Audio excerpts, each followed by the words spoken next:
Thanks for joining us. I'm Akaite Afia in Lagos. The number of coronavirus cases around the world is still rising as the World Health Organization reports there are nearly 30 million cases and the death toll inching closer to 1 million. And this is just 6 months after the World Health Organization declared the coronavirus a pandemic. The virus is still surging in many countries, and some that had apparent success in suppressing initial outbreaks are also seeing infections rise again. Here's the global update. The US continues to be the country with the highest number of coronavirus cases in the world, but new cases are set to be falling and are down by 44% from the peak on July 16, when more than 77,000 new cases were reported. However, Midwestern states are seeing a spike. North Dakota, South Dakota, Missouri, and Iowa last week reported more recent cases per capita than all other states. Until now, the Midwest has avoided a surge in coronavirus cases. Meanwhile, in Britain, new restrictions banning social gatherings of more than 6 people went into force today amid a rise in coronavirus infections. The government said the new measures will ban large groups from meeting anywhere socially, but will not apply to schools, workplaces, funerals, organized team sports, or weddings. The rule of 6, which differs slightly in Scotland and Wales, will be enforced through a £100 fine if people fail to comply, doubling on each offence up to a maximum of £3,200.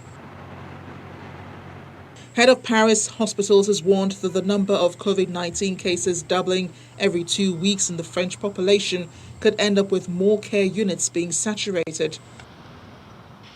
France, like every other European country, has faced a resurgence of novel coronavirus, leading the government on Friday to promise steps to speed up tests and toughen measures in high infection zones to avert a return to the general lockdown imposed earlier this year.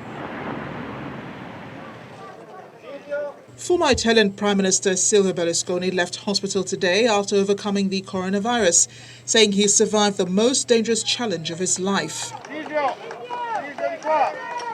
A smiling Berlusconi told reporters, "I said to myself with satisfaction, once again, you've got away with it again." The 83-year-old media tycoon had come down with pneumonia and was considered a high-risk patient because of his age and underlying health conditions, including heart problems. Finally, Kenya is set to begin trials of a COVID-19 vaccine developed by a British company in partnership with Oxford University. The trials will target hundreds of health workers who are on the front line in the battle against COVID-19. These are the people that will be among the first participants in Kenya to take part in clinical trials for a COVID-19 vaccine being developed by AstraZeneca in partnership with Oxford University. Meanwhile, WHO Director General Dr. Tedros Ghebreyesus has requested countries to join the global agency's COVAX vaccine facility by a Friday deadline to help ensure that immunizations are fairly and efficiently distributed. The WHO has so far registered 92 lower-income nations seeking assistance via the COVAX facility, while some 80 higher-income nations have also expressed interest, though many must still confirm their intention to join by the end of this week. In our interconnected world, if people in low and middle income countries miss out on vaccines, the virus will continue to kill and the economic recovery globally will be delayed. I thank the many member states who have expressed interest in joining the COVAX facility, and I urge those of you who have not yet joined to do so by this Friday. Many of your countries have been among the hardest hit. We're by no means out of the woods. The average daily numbers of cases in the region is now higher than it was during the first peak in March. Fortunately, the number of deaths appears to be remaining at a relatively low level for now. Over in the United States, senators have killed a $300 billion coronavirus aid bill as Democrats blocked the measure on a procedural vote. The Senate voted 52 to 47 to advance the bill short of the 60 votes needed to continue debate on the measure. In what could be the final vote on coronavirus relief in Congress before the November 3rd presidential and congressional elections, Republicans and Democrats appeared to be deadlocked over the next steps in responding to a virus that has killed more than 190,000 people in the United States and nearly 900,000 globally. Lawmakers will likely focus on wrapping up other work within the next couple of weeks so they can return to their home states to campaign for re-election in November. However they vote, know that Republicans aren't our enemies and Democrats aren't our enemies. The coronavirus, Madam President, is the enemy. The coronavirus is the enemy. Now, the Republican leader keeps claiming that his bill is an attempt at a bipartisan solution. But of course, the bill was drafted solely by Republicans, no input from Democrats, and rushed to the floor. Mr. Leader, go look up in the dictionary what bipartisanship is. It's both parties working together, not your party doing a bill and then saying it's bipartisan.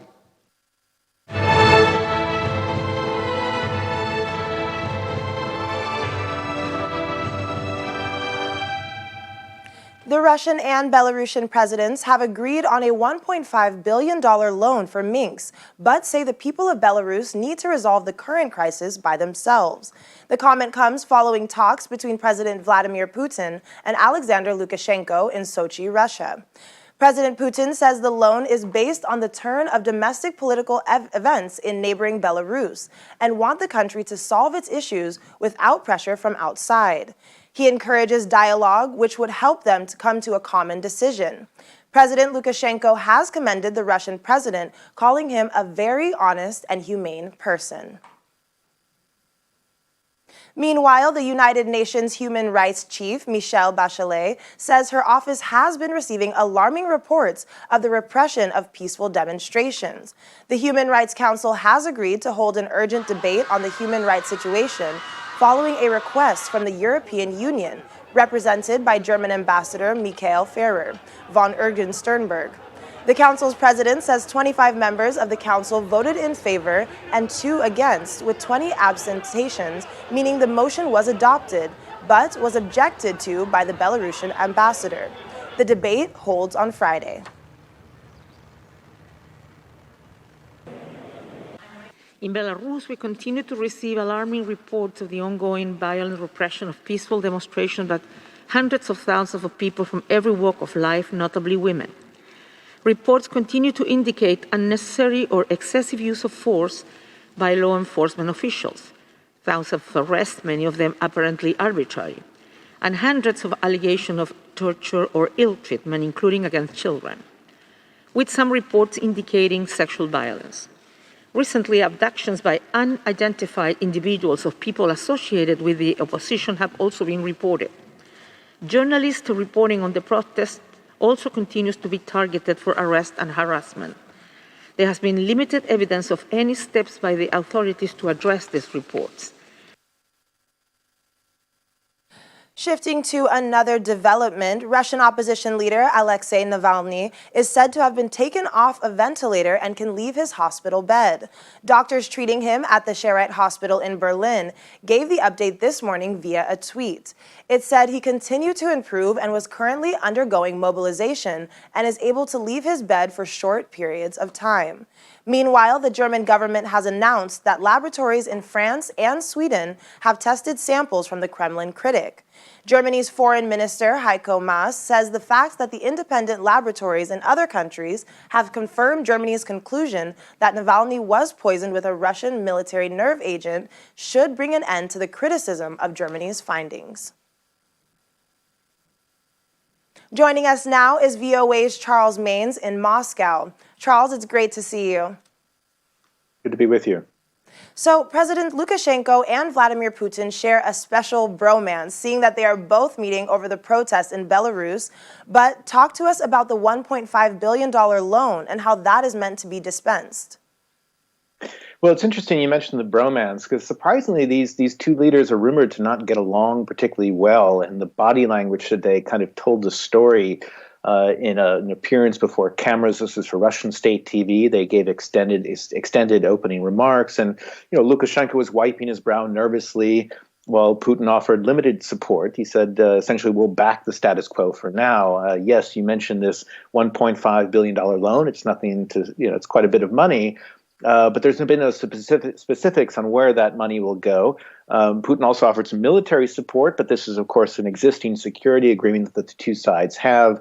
Some Russian paratroopers, in fact, will train in Belarus this week. But again, that was something also planned. And so you basically have had some vague promises to keep pursuing a union state that Putin has always wanted more than Lukashenko. Some offers to help Belarus rewrite the constitution, which could work in Mr. Lukashenko's favor or not. So I'd say it's been some support, but limited support so far. They're kind of on the fence. Well, speaking of Russia support, how exactly are the ongoing protests in Belarus impacting on the Russian government, which previously said it is ready to provide military support to President Lukashenko if things get out of hand in the country? That's right, and this has put Russia in an uncertain spot. That's quite clear. I mean, on the one hand, it backs Lukashenko primarily because Lukashenko's been making this argument that this is Western nations who want to take down his government. NATO might expand to Russia's borders, and certainly Russia sees Belarus as a buffer state in that sense. And Lukashenko, in that way, whether they like him or not, he sort of stands for geopolitical stability. On the other hand, support for Lukashenko risks alienating a growing number of Belarusians, average Belarusians, who want to see him gone. They don't see him as a legitimate president anymore. It was interesting. We heard from Svetlana Tikhanovskaya. This was Mr. Lukashenko's opponent during the presidential elections last August, who many protesters feel actually won that race. She issued a statement today saying any deals essentially cut in Sochi were not legal because Mr. Lukashenko was no longer the legitimate president, and that certainly any agreements between Russia and Belarus cut in Sochi would be reviewed by her government or any future government. Well, speaking on that election, what exactly is President Lukashenko's anchor in Belarus, seeing as he has no intentions of leaving power? Yeah, that's quite clear. He tends to try and hold on to power. His anchor right now are the security services, for one. They show in the army, they show no signs of defecting, or very few anyway. We've also, of course, he's got the perceived threat of a military intervention by Russia, and that's certainly something that's kept some of the Western nations at bay from trying to offer more support directly to the opposition in Belarus. And so that possibility has kept people kind of in check. But the other hand, we also have to say that we don't know what Russia's long-term goals are here. They're providing some support for Lukashenko now. It may be that they're looking in some ways to transfer to some post-Lukashenko era with someone that they find acceptable at this point. We just don't know. It's too early to say. And just before I let you go, are there any updates on the detained Belarusian opposition candidates? Well, certainly we've seen a lot of arrests over these past several weeks in Belarus, over 7,000. More recently, we've seen the government seem to go after the opposition leaders in per se. They've either arrested them or exiled them out of the country. I mentioned Svetlana Tikhanovskaya. She was forced out of the country right after the vote. They have her husband in jail right now, so in some ways he's a bargaining chip. Most recently, this past week, we saw the arrest of Maria Kolesnikova. She was another one of this dynamic trio of women who campaigned against Lukashenko. She is now in a prison in Minsk. We know that from her lawyer today, who said that she's not feeling well. She has some allergies to kind of a dusty environment, not clean mattresses. This seemed very much par for the course from what we've heard from other people who are political prisoners in Belarus. And certainly we know that there's overcrowding in some of these cells as well. All right. Well, Charles, thank you so much for having this conversation with us. Please stay safe out there. Thank you. Still ahead on The World Today. Check out the Float In Cinema, bringing movie showings back to London amidst the coronavirus pandemic. Stay with us.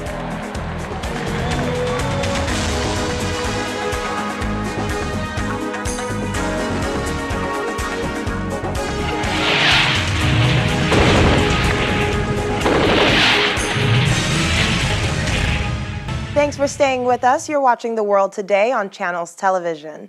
U.S. Democratic politicians have been criticizing President Donald Trump for denying climate change has everything to do with the huge wildfires in California before his visit to the state. The president is due to be briefed by emergency crews who have been battling the fires when he visits McClellan Park outside Sacramento. Authorities in California, where 24 people have died since August 15th, reported on Sunday that firefighters were working to contain 29 major wildfires across the state. Meanwhile, the president held a Nevada campaign rally at an indoor venue on Sunday, despite public health professionals' warnings against large gatherings during the coronavirus pandemic. Many among the crowd were seated close together and did not wear masks. Speaking of the California wildfires and the fires ravaging the U.S. West Coast, a thick blanket of fire retardant covered the streets and properties in the town of Talon, Oregon on Sunday. With the help of drones, we see the entire neighborhoods covered by the brightly colored retardant in the wake of the fires.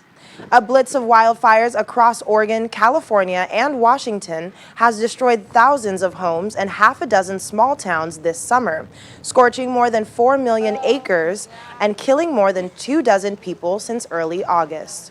Crews in Jackson County, Oregon, where Talon is located, were hoping to venture into rural areas where the Alameda fire abated slightly with slowing winds, sending up thick plumes of smoke as the embers burned.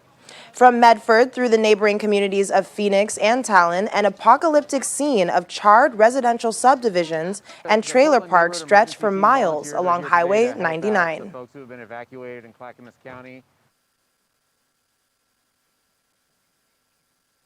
Our Washington correspondent, Maria Bird, joins us now. Maria, welcome to the program. Thank you for having me. So, President Trump has never really been a huge fan or believer of climate change. He, in fact, does not believe that it exists. So, is it any wonder to where he intends to carry on his campaigns despite the raging wildfires in the West Coast? Well, many believe that his visit to the West Coast today will not be one that will really focus in on the climate crises that exist. It is believed that this will really be, just a recognition of focusing on fire management on behalf of the emergency support individuals there in the state of California and also across the West Coast. But many officials in that region are stating that this is a major crisis. There are major fatalities that are happening. There have been 3.3 million acres of land that have been burned, and the burning will continue.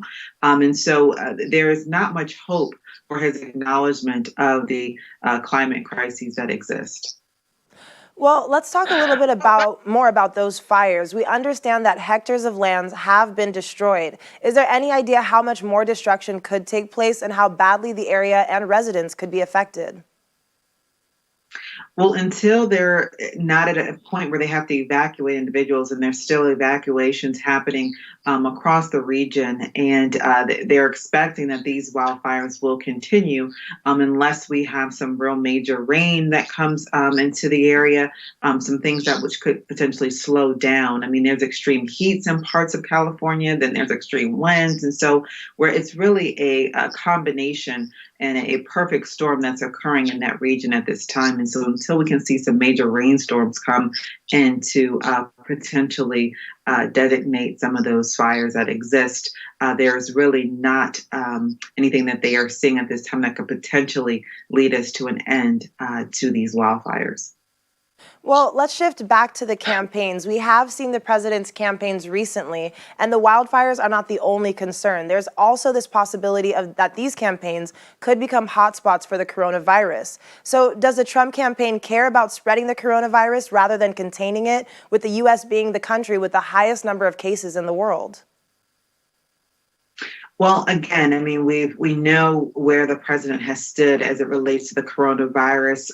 He is, asking for the country and the economy to reopen. I mean, he is really pushing for us to move forward and to state that there's a vaccine coming soon, and he believes that we should begin to get back to normal. And so, because of that, his campaigns are going to continue as they would if we were in a pre-COVID-19 era. And so, We know that he is aware that there have been individuals that have been faced with the coronavirus as a result of some of these campaign events. We know that it is stated that large crowded areas are a breeding area for the coronavirus. But we also know that he has stood firm that he wants us to get back to normal. So that is part of, I think, his stand for normalcy in America. All right. Well, Maria, thank you so much for joining us today, and please do stay safe out there. Thank you so much. And as we close, have you been missing the cinema? Well, the Floatin' Cinema has got you covered.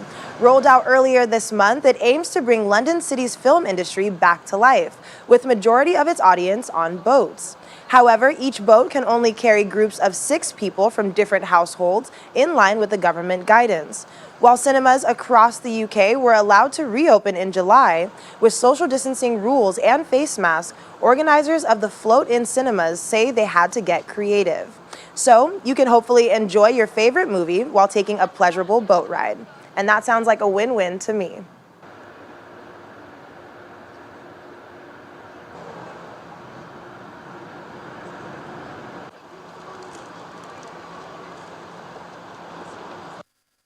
Our revenue dropped from March. Our revenue as a production company dropped by about 95%. So our industry has been hit really hard. So it's all about everyone now pivoting and coming up with new ideas, new ways of doing things. We're here to celebrate Maria's birthday, and Maria has parents that were shielding. So we were like, well, this is going to be the safest way to do it to Maria. Just a comfortable way, I think, that we all feel safe as well, and we feel like we can still spend time together and make memories in such a unique way. I went to the cinema recently to watch something with my partner, and it was just a bit odd to be in a cinema with masks on and everyone's separated. It's just a new way to be safe, but also it's a new way to watch the movie. Well, it does look like a creative way to enjoy a movie. That's all for The World Today. I'm Akaite Afia. Stay safe.